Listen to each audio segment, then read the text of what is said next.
My name is Jean Cameron, and I'm 88 years old. I was born and raised in New Brunswick. I was born into a family that was poor. They didn't have very much money, but they worked hard. We had a small family farm. My brother had to take a quart of milk every morning to this lady that had 3 or 4 children because her husband went in the war. I'll just never forget. We always, at Halloween night, we used to take logs. My father took the trees and they would be made into these logs, and the logs were all piled up. And we used to go and take all those logs and block the road for the police. That's what we did at Halloween night. There was no trick-or-treating. And one time we did that, and we got the road nicely blocked.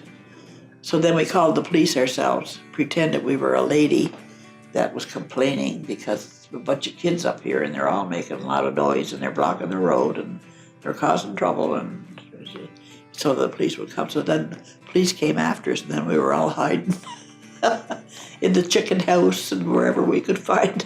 But I'll always remember that because it was a lot of fun. Yeah.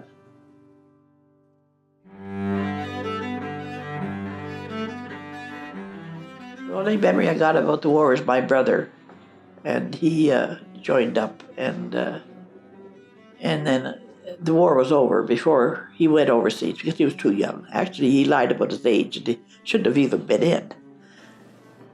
And while he was in training, he developed tuberculosis. So then after they finally looked into it, it was galloping TB, and was game over for him. It was just a matter of time after that.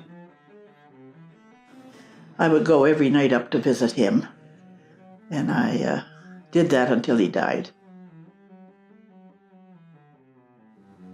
Then I got a job. It was burning mustard gas. The mustard was in powder form, so it had to be mixed up, 1 part mustard and 8 parts water. And it was called hydrolysate once it was mixed up. And it was put into Bowsers. And there was a big furnace, and I was in charge of the furnace. And I had to get the furnace up to 2,000 degrees before we could burn it, and it would burn. If it was any less than that, it wouldn't burn. I met my husband at a dance, and he was stationed at Chatham, New Brunswick, an Air Force base. And I was at a dance, and we met there and started to go out together, and that was it. My husband and I took over the Poppy Campaign. The Poppy Campaign was in there after the war, and we looked after the Poppy Campaign for the Legion for 10 years.